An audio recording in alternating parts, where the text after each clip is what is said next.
എൻ്റെ സ്വന്തം അനുഭവത്തിൽ നിന്ന് ഒരു കഥ പറയാനുണ്ട്. അത് 1983 കഥയാണ്. അന്ന് ഞാൻ എൻ്റെ ഇളയ മകനെ ഗർഭം ധരിച്ചിരുന്നപ്പോൾ മെഡിക്കൽ കോളേജിൽ തന്നെ ഒരു ഡോക്ടർ, പ്രശസ്തയായ ഒരു ഡോക്ടർ, അവരുടെ ഏറ്റവും അടുത്ത ഒരു ബന്ധു ഇപ്പോഴത്തെ ഗവൺമെന്റിൽ തന്നെ മന്ത്രിയാണ്. ഈ ഡോക്ടറെ ഞാൻ കണ്ടുകൊണ്ടിരുന്നു. റെഗുലറായിട്ട് അവരെ വീട്ടിൽ പോയി കാണുമായിരുന്നു. അതായത് ആഴ്ചയിലൊരിക്കൽ അല്ലെങ്കിൽ മാസത്തിലൊരിക്കൽ. ആദ്യമൊക്കെ മാസത്തിലൊരിക്കൽ, പിന്നെ ആഴ്ചയിലൊരിക്കൽ ഇങ്ങനെ പോയി കണ്ടുകൊണ്ടിരുന്നു. എനിക്ക് BP, പ്രഗ്നൻ്റ് ആയ സമയത്ത് BP ഉണ്ടായിരുന്നു. അതുകൊണ്ടാണ് അങ്ങനെ പോയി കാണേണ്ടി വന്നത്, റെഗുലറായിട്ട് പോയി കാണേണ്ടി വന്നത്. അങ്ങനെ കണ്ടുകൊണ്ടിരുന്ന് ഡെലിവറിയുടെ സമയമായി. അപ്പോൾ ഈ മെഡിക്കൽ കോളേജിലെ ഡോക്ടറെ തന്നെ കാണാൻ പോയത്, മെഡിക്കൽ കോളേജിലെ ഡോക്ടറാണെങ്കിൽ ഈ BP ഒക്കെ ഉള്ള ഒരു പേഷ്യൻറ്റിന് ഡെലിവറി ആകുമ്പോൾ എന്തെങ്കിലും കോംപ്ലിക്കേഷൻ ഉണ്ടായാൽ മെഡിക്കൽ കോളേജ് ആണല്ലോ അവസാനത്തെ അത്താണി എന്ന് വിചാരിച്ചാണ് ഈ ഡോക്ടറെ തന്നെ കണ്ടത്. അപ്പം അങ്ങനെ ചെന്ന് അവസാനം ഡെലിവറിയുടെ സമയമാകുന്നു, ഡേറ്റ് ആകുന്നു, ഹോസ്പിറ്റലിൽ അഡ്മിറ്റ് ചെയ്യുന്നു. വൈകുന്നേരം 5 മണിയോടുകൂടി എന്നെ ഹോസ്പിറ്റലിൽ അഡ്മിറ്റ് ചെയ്ത്, അപ്പോഴേ നല്ല പെയിനുണ്ട്. അങ്ങനെ പെയിനൊക്കെ ആയിട്ട് പോകുന്നു.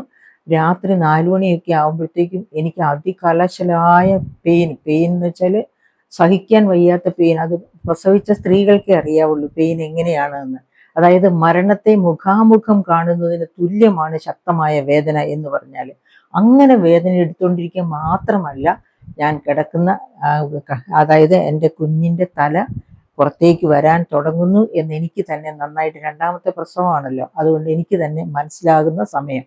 അതികഠിനമായ വേദന കൊണ്ട് ഞാൻ പുളയുകയാണ്. പക്ഷെ എൻ്റെ അപ്പുറത്തും ഇപ്പുറത്തും അതുപോലെ ആ അവസ്ഥയിലൊന്നും എത്താത്തവരൊക്കെ ഭയങ്കരമായിട്ട് കിടന്ന് വിളിച്ച് ഭയങ്കര വഴക്കുണ്ടാക്കി കരയുന്നുണ്ട്. ഞാൻ അങ്ങനെ ചെയ്യുന്നില്ല. ഞാൻ സംയമനം പാലിച്ച് ആ വേദന മുഴുവൻ ഉള്ളിൽ ഒതുക്കി ഇങ്ങനെ വിഷമിച്ച് കഴിയുകയാണ്. അങ്ങനെ ഇരിക്കെ അവിടുത്തെ അന്ന് ഡ്യൂട്ടിയിലുണ്ടായിരുന്ന ഡോക്ടർ അവരുടെ അസിസ്റ്റൻസിനോട് പറഞ്ഞു, മേരി ജോർജിന് രാവിലെ 8 മണിയാകുമ്പോൾ BPക്കുള്ള ഇൻസുലിൻ കൊടുക്കണം, BP കുറയാനുള്ള ഇൻസുലിൻ കൊടുക്കണം എന്ന് പറഞ്ഞ് പോകാനായിട്ട് അസിസ്റ്റൻസിനെ ഏൽപ്പിച്ച് ഡോക്ടർ പോകാൻ തുടങ്ങുകയാണ്. അപ്പോൾ ഞാൻ ആദ്യം മലയാളത്തിലും പിന്നെ ഇംഗ്ലീഷിലും പറഞ്ഞു, ഞാൻ ഗുരുതരമായ രീതിയിൽ പ്രസവ വേദന അനുഭവിക്കുകയാണ്, എൻ്റെ കുഞ്ഞിൻ്റെ തല പുറത്തേക്ക് വന്നുകൊണ്ടിരിക്കുകയാണ്, ഉടനെ തന്നെ എന്നെ പരിചരിക്കാൻ ഡോക്ടേഴ്സ് ആരെങ്കിലും വന്ന് നോക്കിയില്ലെന്നുണ്ടെങ്കിൽ അരമണിക്കൂറിനകം ഞാനും എൻ്റെ കുഞ്ഞും മരിച്ചു പോയിരിക്കും എന്ന് ഇംഗ്ലീഷിലും മലയാളത്തിലും പറഞ്ഞു. ഞാനത് പറഞ്ഞു കേട്ടപ്പോൾ ഇംഗ്ലീഷിലും കൂടി പറഞ്ഞത് കൊണ്ടാകാം, അല്ലെങ്കിൽ അവർ ശ്രദ്ധിക്കുമെന്ന് എനിക്ക് തോന്നുന്നില്ല. കാരണം എൻ്റെ അപ്പുറത്തും ഇപ്പുറത്തും ഒക്കെ കിടന്ന് അലറി കരയുന്നവരുണ്ട്. അവരെ ശ്രദ്ധിക്കാത്ത, അവരെ അനങ്ങാതിരിക്കുന്ന എനിക്ക് വേദന ഉണ്ടെന്ന് പോലും വിശ്വസിക്കത്തില്ല. അപ്പോൾ ഇങ്ങനെ പറയുന്നത് കേട്ടപ്പോൾ ആ ഡോക്ടർ എൻ്റെ അടുത്തേക്ക് വന്ന് നോക്കിയപ്പോൾ അവർക്ക് മനസ്സിലായി എൻ്റെ കുഞ്ഞിൻ്റെ തല പുറത്തേക്ക് വന്ന് തുടങ്ങിയിരിക്കുന്നു. ഉടനെ തന്നെ എന്നെ അവിടെ നിന്ന് ഈ ഡെലിവറി കോട്ടിലേക്ക്, ഡെലിവറി എടുക്കാൻ വേണ്ടി ഇട്ടിരിക്കുന്ന കോട്ടുണ്ട്, അവിടേക്ക് കൊണ്ടുപോകുന്നു. അവിടെ കൊണ്ടുവന്ന് ഒട്ടും താമസിയാതെ എൻ്റെ ഡെലിവറി നടക്കുന്നു. അങ്ങനെ ഡെലിവറി നടന്ന് കുഞ്ഞിനെ വെളിയിൽ എടുത്തു കഴിഞ്ഞ് അവർ പിന്നെ പൊക്കിൾക്കൊടിയൊക്കെ മുറിച്ച് പോകുന്നു. പറഞ്ഞതുപോലെ 3-ാം ദിവസം എന്നെ ഹോസ്പിറ്റലിൽ നിന്ന് ഡിസ്ചാർജ് ചെയ്യുന്നു. ഹോസ്പിറ്റലിൽ നിന്ന് ഡിസ്ചാർജ് ചെയ്ത് പോകുന്നതിന് മുമ്പേ ഒരു സംഭവം ഉണ്ടായി. എൻ്റെ കുഞ്ഞിൻ്റെ പൊക്കിൾക്കൊടി വീണു പോകുന്നു. അപ്പോൾ സാധാരണ കുഞ്ഞിൻ്റെ പൊക്കിൾക്കൊടി ഒരു 9-10 ദിവസമൊക്കെ ആയിട്ടേ വീഴാറുള്ളൂ നോർമൽ കേസിൽ. അപ്പോൾ എൻ്റെ അമ്മ എന്ന് വെച്ചാൽ എൻ്റെ അമ്മായി ചോദിക്കുന്നു, എന്നെ കൊണ്ടുപോകാനായിട്ട് വന്ന കൂട്ടത്തിൽ ചോദിച്ചു, എന്താ കുഞ്ഞിൻ്റെ പൊക്കിൾക്കൊടി ഇത്ര വേഗം വീണുപോയത്? അപ്പോൾ ആ ഡോക്ടർ, അവിടെ ഉണ്ടായിരുന്ന ഡോക്ടേഴ്സ് പറഞ്ഞു, അതൊന്നും സാരമില്ല എന്ന് പറഞ്ഞു. അങ്ങനെ ഞങ്ങൾ വീട്ടിലേക്ക് പോകുന്നു. വീട്ടിൽ പോയ അന്ന് തന്നെ ഡോക്ടർ ലീലാമണി അംബ്രോസ്, അവരെ ഓർമ്മിക്കുന്ന ഒരുപാട് പേര് എൻ്റെ ഇത് കേൾക്കുന്നവരിൽ ഉണ്ടാകാം. അതായത് മെഡിക്കൽ കോളേജിൽ സൂപ്രണ്ടായിട്ട് റിട്ടയർ ചെയ്ത് ഇപ്പോൾ അവർ നല്ല വാർദ്ധക്യത്തിലെത്തി. ആ ഡോക്ടർ പിന്നെ ഞങ്ങളുടെ ഒരു വളരെ ഫാമിലി സുഹൃത്തായിരുന്നു. അപ്പോൾ ആ ഡോക്ടർ അന്ന് തന്നെ എന്നെയും കുഞ്ഞിനെയും കാണാനായിട്ട് എൻ്റെ വീട്ടിൽ വന്നപ്പോൾ അതായത് കുഞ്ഞിൻ്റെ പൊക്കിൾക്കൊടി പോയിരിക്കുന്നത് അവർ ശ്രദ്ധിച്ചു. 3-ാം ദിവസമാണെന്ന് അവർക്കറിയാം.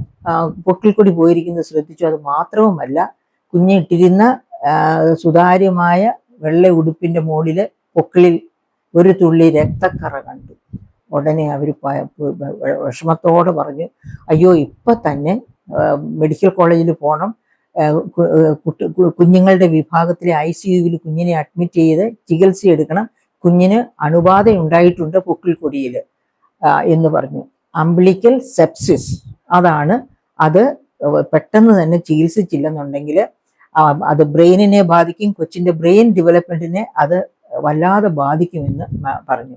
അങ്ങനെ മാഡം തന്നെ ആ ഹോസ്പിറ്റൽ മെഡിക്കൽ കോളേജിലേക്ക് വിളിച്ച് പീഡിയാട്രിക് വിഭാഗത്തിലെ ഒരു ഡോക്ടറെ, ചീഫായിട്ടുള്ള ഡോക്ടറെ വിളിച്ച് ഇങ്ങനെ ഒരു പേഷ്യൻ്റ് വരും എന്ന് പറഞ്ഞ് ഏർപ്പാട് ചെയ്തു. അങ്ങനെ ഞങ്ങൾ മെഡിക്കൽ കോളേജിൽ ചെന്ന് കുഞ്ഞിനെ അവിടെ ഇൻറ്റൻസീവ് കെയർ യൂണിറ്റിൽ അഡ്മിറ്റ് ചെയ്യുന്നു. അപ്പോൾ അവിടെ അമ്മയ്ക്ക് എന്താ കിട്ടുക എന്നറിയാം. അപ്പം തന്നെ ഡോക്ടർ പറഞ്ഞു എന്നോട്, ഈ അതായത് ഈ പീഡിയാട്രിക് ഡോക്ടർ പറഞ്ഞു, ടീച്ചർ ഒരു കാര്യം ചെയ്യും, ടീച്ചർ വീട്ടിൽ പോയി കിടക്ക്, വിശ്രമിക്കണം. അതായത് കുഞ്ഞിൻ്റെ അടുത്ത് ഇൻറ്റൻസീവ് കെയർ യൂണിറ്റിൽ ഒരു സ്റ്റൂൾ മാത്രമാണ് ബൈസ്റ്റാൻഡർക്ക് കൊടുക്കുക. അപ്പോൾ അങ്ങനെ ഇരിക്കാൻ പറ്റില്ല, അത് യൂട്രസ് കംപ്ലൈൻ്റ് ഒക്കെ ഉണ്ടാക്കും, അതുകൊണ്ട് വീട്ടിൽ പോയി വിശ്രമിക്കണം എന്ന് പറഞ്ഞു. അപ്പം ഞാൻ പറഞ്ഞു, ഞാൻ എൻ്റെ കുഞ്ഞിനെയും കൊണ്ടല്ലാതെ ഇവിടുന്ന് പോകുന്ന പ്രശ്നമേ ഉദിക്കുന്നില്ല എന്ന് പറഞ്ഞു. അങ്ങനെ പറഞ്ഞ് സങ്കടത്തോടെ ഞാൻ എൻ്റെ കുഞ്ഞിൻ്റെ കൂടെ അവിടെ ഇരുന്നു. അങ്ങനെ പല പ്രാവശ്യം എന്നോട് ആ ഡോക്ടർ മാത്രമല്ല, അവിടെ വരുന്ന പല നേഴ്സസും ഒക്കെ പറഞ്ഞു എന്നോട്, ഒരു കാരണവശാലും ഇങ്ങനെ ഇരിക്കരുത്, ഇരുന്നാൽ അത് വലിയ പ്രശ്നങ്ങൾ ഉണ്ടാക്കും താങ്കളുടെ ആരോഗ്യത്തിൽ എന്ന് പറഞ്ഞു. പക്ഷെ ഞാൻ പറഞ്ഞു, എന്തൊക്കെ സംഭവിച്ചാലും ഞാൻ എൻ്റെ കുഞ്ഞിനെയും കൊണ്ട് മാത്രമേ തിരിച്ചു വീട്ടിൽ പോകുള്ളൂ. അങ്ങനെ 21ാമത്തെ ദിവസമായപ്പോഴത്തേനും കുഞ്ഞിന് ഒരു ദിവസം രാവിലെയും വൈകുന്നേരവും ഓരോ ഇഞ്ചക്ഷൻ എടുക്കും. പിന്നെ എന്തൊക്കെ മെഡിസിൻസ് അന്ന് എനിക്ക് ഓർമ്മയില്ല. അങ്ങനെ എൻ്റെ കുഞ്ഞ് ഓൾമോസ്റ്റ് നോർമലായി എന്ന് ഡോക്ടേഴ്സ് പറയുന്ന ഒരവസ്ഥയിൽ എത്തിയിട്ടും ഞാൻ പറഞ്ഞു, അങ്ങനെ ഓൾമോസ്റ്റ് നോർമൽ ആയാൽ പോരാ, അവൻ ഈ ഇൻഫെക്ഷനിൽ നിന്ന് 100% മുക്തി നേടി എന്നറിയുന്നത് വരെ ഞാൻ ഇവിടെ തന്നെ കുഞ്ഞിനെയും കൊണ്ടുണ്ട്, എനിക്കൊരു പ്രശ്നവുമില്ല എന്ന് പറഞ്ഞു. അങ്ങനെ 28ാം ദിവസമാണ് ഹോസ്പിറ്റലിൽ നിന്ന് ഡിസ്ചാർജ് ചെയ്ത് വീട്ടിലേക്ക് പോരുന്നത്. കുഞ്ഞ് പിന്നെ എന്നിട്ട് പോലും അപ്പോൾ പൂർണ്ണമായിട്ട് കുഞ്ഞ് അണുവിമുക്തനായി എന്നൊക്കെ ഉറപ്പിച്ച് ഡോക്ടർ, വളരെ നല്ല ഡോക്ടറായിരുന്നു. ഞാൻ അദ്ദേഹത്തിൻ്റെ പേര് ജയകുമാർ എന്നോ മറ്റാണെന്നാണ് എൻ്റെ ഓർമ്മ, പക്ഷെ ഞാൻ അത്ര കൃത്യമായിട്ട് ഓർക്കുന്നില്ല. ഇത് വർഷങ്ങൾക്ക് മുൻപാണല്ലോ, 42 വർഷം മുൻപ് നടന്ന സംഭവമല്ലേ. അപ്പം ഞാൻ വീട്ടിൽ വന്നു കഴിഞ്ഞപ്പോഴത്തേനും ഡോക്ടേഴ്സ് പറഞ്ഞതുപോലെ തന്നെ എൻ്റെ യൂട്രസ് പ്രൊലാപ്സ് ആയിരുന്നു. കാരണം നമുക്കറിയാം, പ്രസവിച്ചു കഴിഞ്ഞാൽ സാധാരണ 28 ദിവസം, ആദ്യത്തെ 28 ദിവസങ്ങളിലാണ് സ്ത്രീകൾ കിടക്കണം എന്ന് പറയുന്നത്. ആ സമയമാണ് യൂട്രസ് നോർമലായിട്ട് പഴയതുപോലെ സെറ്റിൽ ചെയ്യേണ്ട കാലം. ആ സമയമാണ് ഞാൻ ഹോസ്പിറ്റലിൽ ഒരു സ്റ്റൂളിൻ്റെ മുകളിൽ ഇരുന്ന് ചെലവഴിച്ചത്. അങ്ങനെ യൂട്രസ് പ്രൊലാപ്സ് ആയി. അപ്പോൾ മുതലേ എനിക്ക് പ്രശ്നങ്ങളുണ്ടായിരുന്നു. പിന്നെ അന്നേരം ഒന്നും ചെയ്യാൻ പറ്റില്ല, അല്ലെങ്കിൽ യൂട്രസ് എടുത്തു കളയണം, അതാണ് ഡോക്ടർ പറഞ്ഞത്. പക്ഷേ അപ്പോഴേ എടുത്തു കളയാനും എനിക്ക് മനസ്സില്ലായിരുന്നു. അങ്ങനെ അങ്ങ് മുൻപോട്ട് പോയി 10 വർഷം ആ പ്രൊലാപ്സ് യൂട്രസും കൊണ്ട് ഞാൻ നടന്നു. അപ്പം SATയുടെ ഗുണമാണ് പിന്നെ നമ്മുടെ മെഡിക്കൽ കോളേജുകൾ എങ്ങനെ ഇരിക്കുന്നു എന്നതിൻ്റെ ഉത്തമ ഉദാഹരണമാണ് ആ 10 വർഷം ഞാൻ അനുഭവിച്ച ക്ലേശം.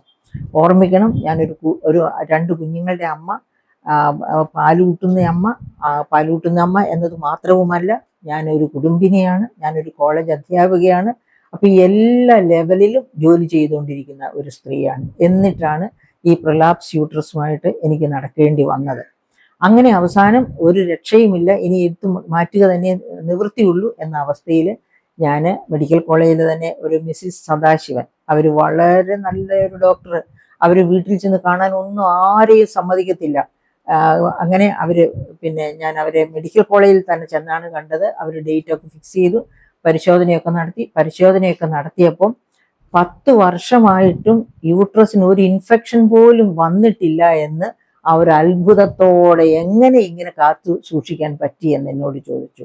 അപ്പോൾ ഞാൻ ഡോക്ടറോട് പറഞ്ഞു, എൻ്റെ കണ്ണ് നിറഞ്ഞു. അപ്പോൾ ഡോക്ടറോട് പറഞ്ഞു, അത് എൻ്റെ ഹസ്ബൻഡ് ബ്രഹ്മചാര്യത്തിലേക്കും കൂടി പോയതുകൊണ്ടാണ് എന്ന കാര്യം ഞാൻ മറച്ചു വെക്കുന്നില്ല ഡോക്ടറെ. ഇപ്പോൾ അത് പറയുമ്പോൾ ഇപ്പോഴും എനിക്ക് എൻ്റെ കണ്ണ് നിറയുന്നുണ്ട് പ്രിയപ്പെട്ട സുഹൃത്തുക്കളെ. അങ്ങനെ 10 വർഷം ഞാൻ അനുഭവിച്ചു ആ ക്ലേശം. അങ്ങനെ യൂട്രസ് റിമൂവ് ചെയ്തു. അപ്പോൾ അപ്പോൾ എൻ്റെ കുഞ്ഞിനെ രക്ഷപ്പെടുത്തി കിട്ടിയത് അമ്മ എന്ന എൻ്റെ സാക്രിഫൈസ് കൊണ്ട് കൂടിയാണെന്ന് നിങ്ങൾക്ക് തീർച്ചയായിട്ടും മനസ്സിലാവും. കാരണം ഞാൻ അന്ന് കുഞ്ഞിൻ്റെ അടുത്ത് ഇരിക്കുന്ന സമയത്ത് അവിടെ വേറെ ഇന്റൻസീവ് കെയറിലുള്ള തൊട്ടിലിൽ കിടക്കുന്ന കുഞ്ഞുങ്ങൾക്ക് ബൈസ്റ്റാൻഡേഴ്സ് ഇരുന്ന് ചായ കോരി കൊടുക്കുന്നു. ന്യൂ ബോൺ ബേബിക്കാണെന്ന് ഓർക്കണം. ചായ കോരി കൊടുക്കുന്നു, അങ്ങനെ പലതും കൊടുക്കുന്നതും മരിച്ച് ആ കുഞ്ഞുങ്ങളെ കൊണ്ടുപോകുന്നതും ഒക്കെ ഞാൻ കാണുന്നുണ്ടായിരുന്നു. അങ്ങനെയുള്ള ഒരു അമ്മയ്ക്ക് തോന്നുമോ കുഞ്ഞിനെ ഒരു ബൈസ്റ്റാൻഡർക്ക് എറിഞ്ഞു കൊടുത്തിട്ട് പോകാനായിട്ട് വീട്ടിലേക്ക്? അങ്ങനെയാണ് ഞാൻ ആ ഹോസ്പിറ്റലിൽ തന്നെ, അല്ലെങ്കിൽ എനിക്ക് ഓർക്കാൻ പോലും വയ്യ എൻ്റെ കുഞ്ഞിനെ 2 ദിവസം 3 ദിവസം പ്രായമുള്ള എൻ്റെ കുഞ്ഞിനെ ഒരു ബൈസ്റ്റാൻഡർക്ക്, അത് ആര് തന്നെ ആയാലും അവരെ ഏൽപ്പിച്ചിട്ട് പോകാനായിട്ട് പറ്റില്ല. നമുക്ക് ഒരമ്മയ്ക്ക് പറ്റുമെന്ന് എനിക്ക് വിശ്വസിക്കാനേ പറ്റില്ല അങ്ങനെ. അപ്പൊ അങ്ങനെ ഉള്ള പ്രതിസന്ധികൾ സൃഷ്ടിച്ച, അതായത് എൻ്റെ കുഞ്ഞിന് ഇൻഫെക്ഷൻ ഉണ്ടായത് തന്നെ മെഡിക്കൽ കോളേജിന്റെ കുഴപ്പം കൊണ്ട്, അതായത് എന്നെ ഡെലിവറി സമയത്ത് കൃത്യമായിട്ട് ഡെലിവറി കോട്ടിൽ കൊണ്ടുപോയി ഉപകരണങ്ങൾ സാനിറ്റൈസ് ചെയ്തെടുത്ത് കൊച്ചിന്റെ പൊക്കിൾ കൊടി മുറിച്ചില്ല എന്നുള്ളത് കൊണ്ടാണ് കൊച്ചിന്റെ പൊക്കിൾ കൊടിയിൽ ഇൻഫെക്ഷൻ ഉണ്ടായത്. അത് അംഗീകരിക്കാൻ പോലും അവർ തയ്യാറല്ലായിരുന്നു. പക്ഷേ അന്ന് ഡോക്ടർ ലീലാമണി അംബ്രോസ് ഒരു ദൈവദൂതനെ പോലെയാണ് എൻ്റെ വീട്ടിലേക്ക് കടന്നു വന്നത്. അവർ മെഡിക്കൽ കോളേജിൽ ഒരു ഡോക്ടറാണ് ആയിരുന്നല്ലോ. അപ്പൊ ഓർമ്മിക്കുക, നാം ആരെയും പഴി പറഞ്ഞിട്ട് കാര്യമില്ല.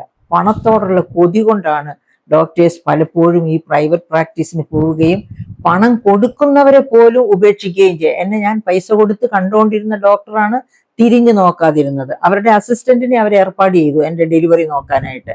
അവർക്കറിയാമായിരുന്നു ഡെലിവറി സമയത്ത് എനിക്ക് ഒരുപാട് പ്രഷർ കൂടുമെന്നും ഒക്കെ. എന്നിട്ടൊക്കെ അപ്പൊ ഈ മേടിക്കുന്ന പണം ഞാനപ്പോ ഓർക്കുന്നതേ, നമ്മുടെ ബിൽ ഗേറ്റ്സിന്റെ ഇത് ഇത്രയും പറഞ്ഞു കഴിഞ്ഞപ്പോൾ നിങ്ങളെ ഒന്ന് സമാധാനപ്പെടുത്താൻ വേണ്ടി, അല്ലെങ്കിൽ ഈ കുറച്ചും കൂടി നർമ്മത്തിലാകാൻ വേണ്ടി ഞാൻ പറയാം. ബിൽ ഗേറ്റ്സ് അറിയാമല്ലോ. ഇപ്പൊ ബിൽ ഗേറ്റ്സ് അല്ല ലോകത്തെ ഏറ്റവും വലിയ പണക്കാരൻ, പക്ഷെ ബിൽ ഗേറ്റ്സ് പല വർഷങ്ങളിലും ലോകത്തെ ഏറ്റവും വലിയ സമ്പന്നനായിരുന്നു. അങ്ങനെ സമ്പന്നനായിരുന്ന ഒരു വർഷം അദ്ദേഹത്തോട് ചോദിച്ചു പത്രസമ്മേളനത്തില്, എന്താണ് താങ്കൾ ഈ സമ്പത്ത് കൊണ്ട് ചെയ്യാൻ പോകുന്നത്? അപ്പൊ അദ്ദേഹം പറഞ്ഞു, ഞാൻ ഈ സമ്പത്ത് മുഴുവനും എൻ്റെ നിത്യാവശ്യങ്ങൾക്കുള്ളത് ഒഴിച്ച് ബാക്കി മുഴുവനും ബിൽ ഗേറ്റ്സ് മെലിൻഡ ഫൗണ്ടേഷൻ വഴിയായിട്ട് ലോകത്തെ ദരിദ്രർക്ക്, HIV ബാധിതർക്ക് ഒക്കെ വേണ്ടി മാറ്റിവെക്കുന്നു. ഇതൊന്നും ഞാൻ എടുക്കാൻ പോകുന്നില്ല. അപ്പൊ വാട്ട് അബൌട്ട് യുവർ ചിൽഡ്രൻ? താങ്കളുടെ മക്കൾക്ക് കൊടുക്കില്ലേ? അവർക്ക് നല്ല വിദ്യാഭ്യാസം കൊടുത്തിട്ടുണ്ട്, നല്ലവണ്ണം സമ്പാദിക്കാൻ ഉള്ള തരത്തിൽ ജോലിയുമുണ്ട് അവർക്ക്. അവർ സമ്പാദിക്കട്ടെ, അവർ ജീവിക്കട്ടെ. അവർക്ക് വേണ്ടി ഞാൻ സമ്പാദിച്ചത് കൊടുക്കേണ്ട ആവശ്യമില്ല. എൻ്റെ പ്രിയപ്പെട്ട സുഹൃത്തുക്കളെ, ഇതെല്ലാവരും കേൾക്കേണ്ടതാണ്. ബിൽ ഗേറ്റ്സ് പറഞ്ഞത്. ഞാൻ ആ പേപ്പർ വെട്ടി ഞാൻ പ്രത്യേകിച്ച് ഒരു സ്ഥലത്ത് ഒട്ടിച്ചു വെച്ചിരിക്കുക ഇടയ്ക്കിടയ്ക്ക് കാണാൻ വേണ്ടിയിട്ട്. അതാണ് ബിൽ ഗേറ്റ്സ് പറഞ്ഞത്. ഇനി ഞാൻ ഒരു കഥയും കൂടി നിങ്ങളോട് പറയട്ടെ.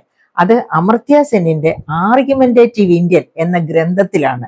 ആ ഗ്രന്ഥം ആർഗ്യുമെന്റേറ്റീവ് ഇന്ത്യൻ ഒരു ഇന്ത്യക്കാരൻ അമർത്യ സെന്നെ നിങ്ങൾക്കറിയാം. അദ്ദേഹം ഇന്ത്യയിലേക്ക് ആദ്യം സാമ്പത്തിക ശാസ്ത്രത്തിനുള്ള നോബൽ പ്രൈസ് കൊണ്ടുവന്ന എക്കണോമിസ്റ്റ് ആണ്. അദ്ദേഹത്തിന്റെ ആർഗ്യുമെന്റേറ്റീവ് ഇന്ത്യൻ അതിനുശേഷം എഴുതിയ ബുക്കാണ്. അത് 2017 എഴുതിയ ബുക്കാണ്. ആ ബുക്കിൽ അദ്ദേഹം പറയുന്ന ഒരു കഥയുണ്ട്. ഒരു മെസപ്പൊട്ടോമിയൻ ചക്രവർത്തിയായിരുന്ന അലക്സാണ്ടർ ദ ഗ്രേറ്റ്. നിങ്ങളൊക്കെ കേട്ടിട്ടുണ്ടാവും ആ ചക്രവർത്തിയുടെ പേര്, ബൈബിളിലൊക്കെ ഉള്ളതാണ്. ആ ചക്രവർത്തി വലിയ കോൺകറർ ആയിരുന്നു. ആ കോൺകർ ചെയ്ത് അതായത് രാജ്യങ്ങൾ വെട്ടിപ്പിടിച്ച് അവിടുത്തെ സമ്പത്തൊക്കെ ലൂട്ട് ചെയ്ത് അദ്ദേഹം വിവിധ രാജ്യങ്ങളിലൂടെ നടന്ന് അവസാനം ഇന്ത്യയിലെത്തുമ്പോൾ അദ്ദേഹം എത്തിപ്പെട്ടത് ആരുടെ മുൻപിലാണ്? ജൈൻ സന്യാസിമാരുടെ മുൻപിലാണ് എത്തിപ്പെട്ടത്.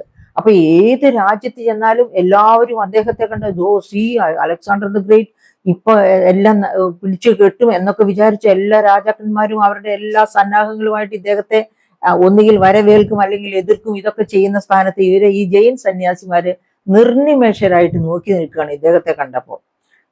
നമ്മെ കണ്ടിട്ട് നിങ്ങൾക്ക് എന്താണ് ഭയമോ ഒന്നും തോന്നാത്തത്?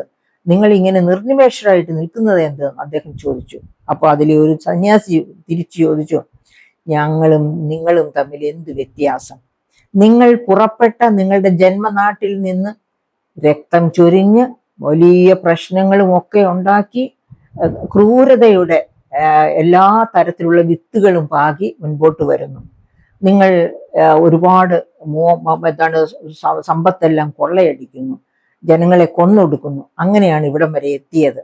ഞങ്ങളോ ലോകത്തിന്റെ സമാധാനത്തിന് വേണ്ടി ദൈവത്തെ പ്രാർത്ഥിച്ച് ഇങ്ങനെ കഴിയുകയാണ്. കുറച്ച് കഴിയുമ്പോൾ നിങ്ങൾ മരിക്കും. ഞങ്ങൾക്കും വേണ്ടത് 6 അടി മണ്ണ് മാത്രം എന്ന് പറയുന്നു. അതോടെ അലക്സാണ്ടർ ദ ഗ്രേറ്റ് അദ്ദേഹത്തിന്റെ യുദ്ധം ഒക്കെ അവസാനിപ്പിച്ച് മെസപ്പൊട്ടോമിയയിലേക്ക് തിരിച്ചു പോകുന്നു. തിരിച്ചു ചെന്നിട്ട് അദ്ദേഹം എന്തു ചെയ്തു? ഒരു വിൽപത്രം തയ്യാറാക്കുന്നു. ആ വിൽപത്രത്തിൽ എഴുതി വെച്ചു, ഞാൻ വെട്ടിപ്പിടിച്ചതൊന്നും കൊണ്ടുപോകുന്നില്ല എന്ന് കാണിക്കാൻ വേണ്ടി ശവമഞ്ചത്തിന് വെളിയിലേക്ക് എൻ്റെ 2 കരങ്ങളും ഇട്ടിരിക്കണം എന്നാണ് വിൽപത്രത്തിൽ എഴുതിയത്. അപ്പൊ ഈ 2 കഥകളും ഞാൻ മെഡിക്കൽ കോളേജിലെ ഡോക്ടേഴ്സിനുള്ള സന്ദേശമായിട്ടാണ് നൽകുന്നത്. നാം ഇങ്ങനെ വെട്ടിപ്പിടിച്ചിട്ട്, അതായത് പ്രൈവറ്റ് പ്രാക്ടീസിന്റെ പേരിലാണ് നിങ്ങളെ പ്രതീക്ഷിച്ച് മെഡിക്കൽ കോളേജുകളിൽ എത്തിച്ചേരുന്ന രോഗികൾ വരുന്നത് നിങ്ങളെപ്പോലുള്ള സീനിയർ ആയിട്ടുള്ള വളരെ ഫേമസ് ആയിട്ടുള്ള ഡോക്ടേഴ്സിനെ കാണാനും അവരുടെ സേവനം ലഭ്യമാക്കാനും വേണ്ടിയാണ്. പക്ഷേ സമ്പാദിക്കുക എന്നത് ആഗ്രഹമല്ല, അത്യാഗ്രഹമായി മാറുക മൂലം നിങ്ങൾ പ്രൈവറ്റ് പ്രാക്ടീസിനോ അല്ലെങ്കിൽ വീട്ടിൽ തന്നെയുള്ള പ്രൈവറ്റ് ഹോസ്പിറ്റൽസിലോ അതുമല്ലെങ്കിൽ വീട്ടിൽ പ്രൈവറ്റ് പ്രാക്ടീസിനോ വേണ്ടി സമയം കണ്ടെത്തുന്നു. അപ്പോൾ നിങ്ങളെ തേടി വരുന്ന സർവ്വസാധാരണക്കാരായ രോഗികളാണ് ഈ ശിവപ്രിയയും വേണുവും പോലെയുള്ളവർ എന്ന് വിചാരിക്കുക. അവരുടെയൊക്കെ മരണത്തിന് നിങ്ങളും ഭാഗികമായിട്ടെങ്കിലും ഉത്തരവാദികളാണ്.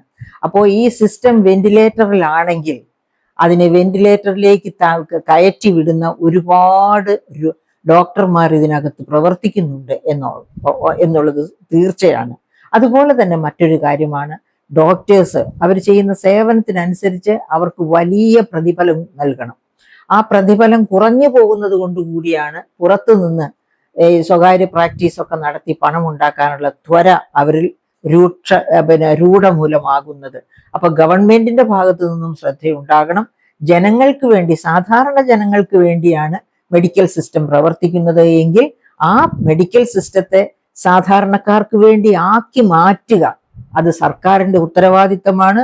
അതിനോട് സഹകരിക്കുക എന്നത് അവിടെ വർക്ക് ചെയ്യുന്ന ഡോക്ടർമാരുടെയും ഉത്തരവാദിത്തമാണ്.